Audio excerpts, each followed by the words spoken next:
Hello everybody, Volen here, in pursuit of art. We had another question from our friend Cowboy Tanaka, which I thought was pretty interesting, so we're gonna talk about that. Before we get started though, just a quick thing. If you have questions for me, send them to me. Give me a comment on any of the videos, I read them all, even if I don't get to respond to them right away. Send me an email, send me a Facebook message, whatever it might be. It's because your question will probably be important to a lot of other people too.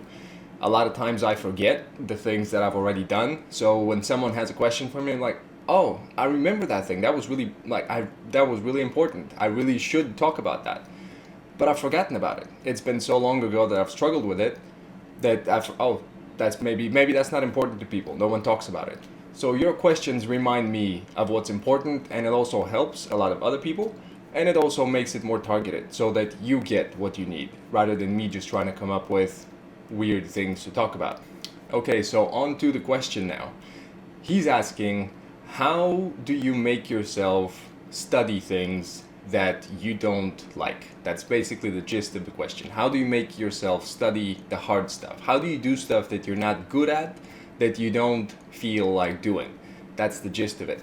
So we all have things like that. Not just in art, we have those things everywhere in our lives. When I used to go to the gym before, when I used to train, I would love going to the gym, but there would also be things that I would just never do, which implicitly means I really don't like those things as much, and I'm not gonna spend so much time doing them. I never used to do stretching, for instance. I never did flexibility, and I never did some of the smaller muscles that most people wouldn't do. I wouldn't do, let's say, forearms, calves, etc. So there would be certain things that are just unpleasant, take a long time to do, you just don't want to bother with them, or you already have something that you've developed to such a degree that you just want to continue doing the stuff that you're good at. You don't want to waste any time doing other things. So the side that I'm going to take here is probably going to be a little bit weird. I'm going to say that there is absolutely nothing that you enjoy from the start.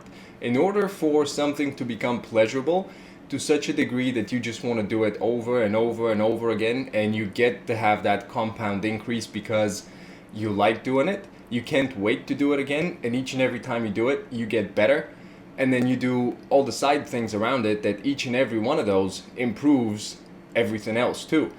Before you get to that degree though, you need to go through the point where you don't like anything, everything is a struggle, and just going, let's say, to the gym, just stepping into the dojo, or just getting to your art practice, just getting to your desk, just getting to writing, whatever it may be, you will not like those at the start. Now, with absolutely every single person that became good at anything, I would bet that it's not that they liked the thing so much. In fact, it could very well be the opposite. It hurt so much to do it that they just challenged themselves. Okay, I can't believe that I could suck so much. I need to try this again. I'm gonna do this until it's done. They become obsessed in a different way. It's not because it's pleasurable. It's because they can't believe. That's just one of the options, obviously. They can't believe that they could be so bad at something.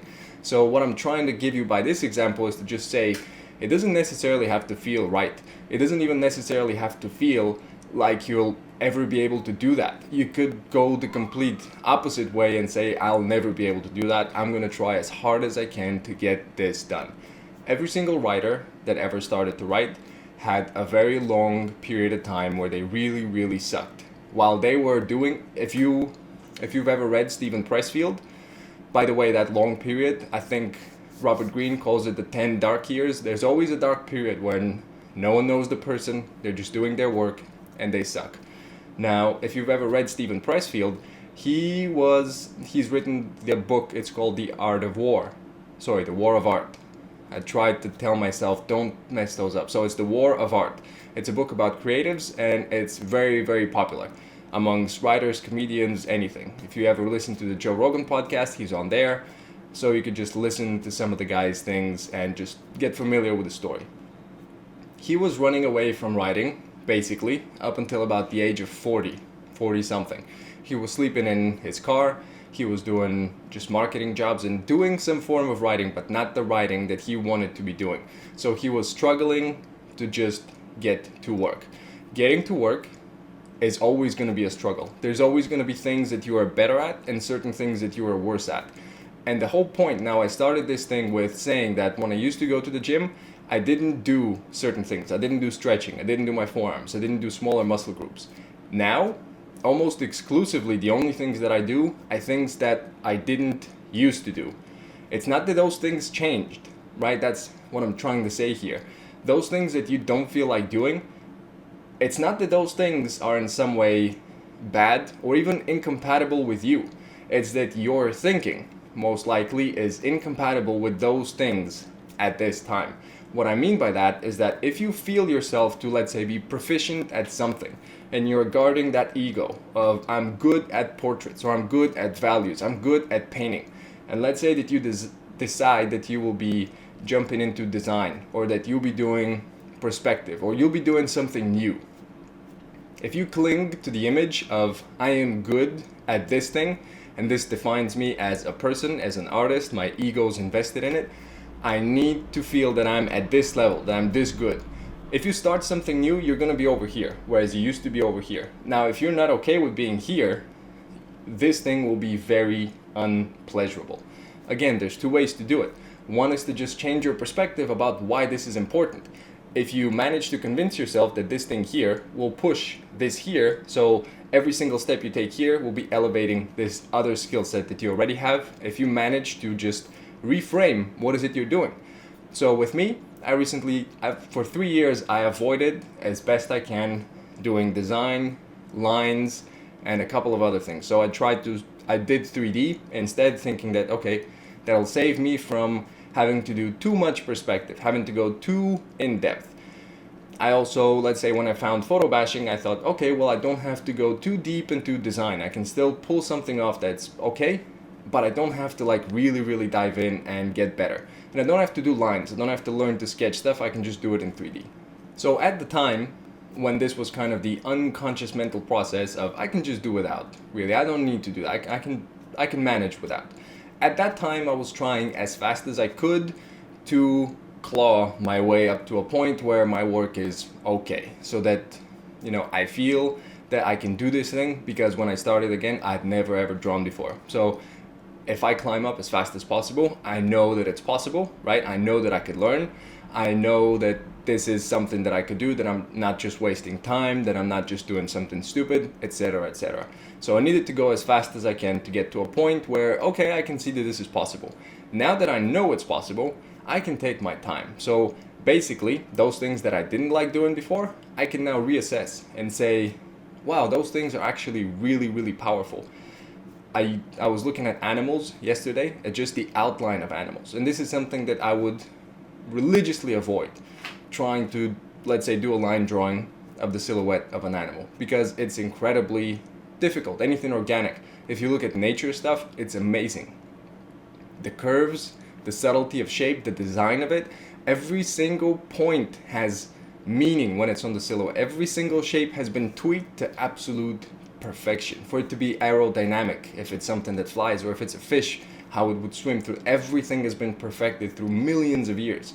The things that we design, if you look to people for design, for instance, we are copiers at best, and we are so far behind. We can think that what we do is cool. Let's say we can build a robot, we can make something that flies into space, but you can't even make like a frog or like a fly. You can't make that. Like, there's those things that we think of as somehow sub what we are, like they're just not as good as we are.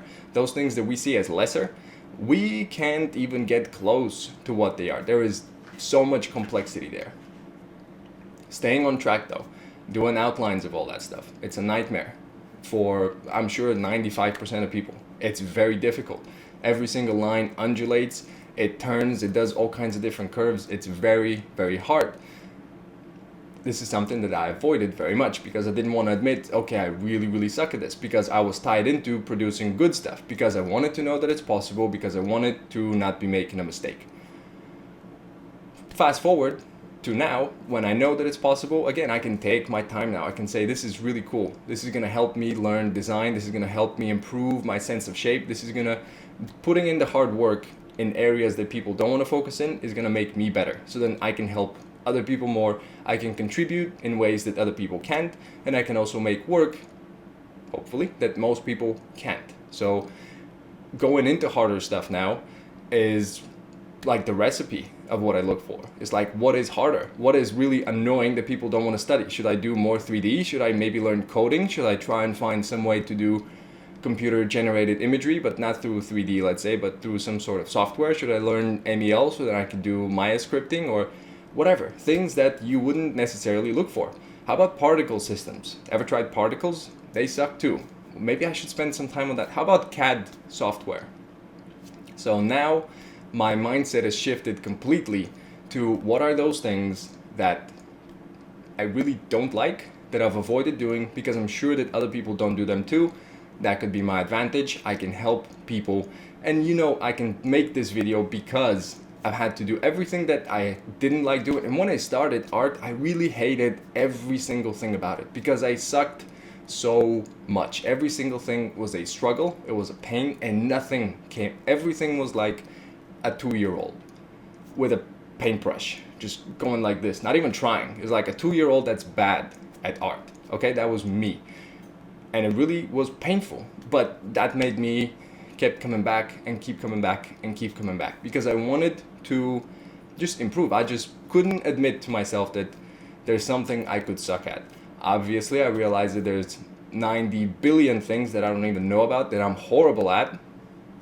But the one thing that I did try, okay, well, I want to be better at this. And it became this thing that I really enjoy doing now, that I do every single day, that is something that will hopefully be in my life for a pretty long period of time and will keep developing, and that I develop through.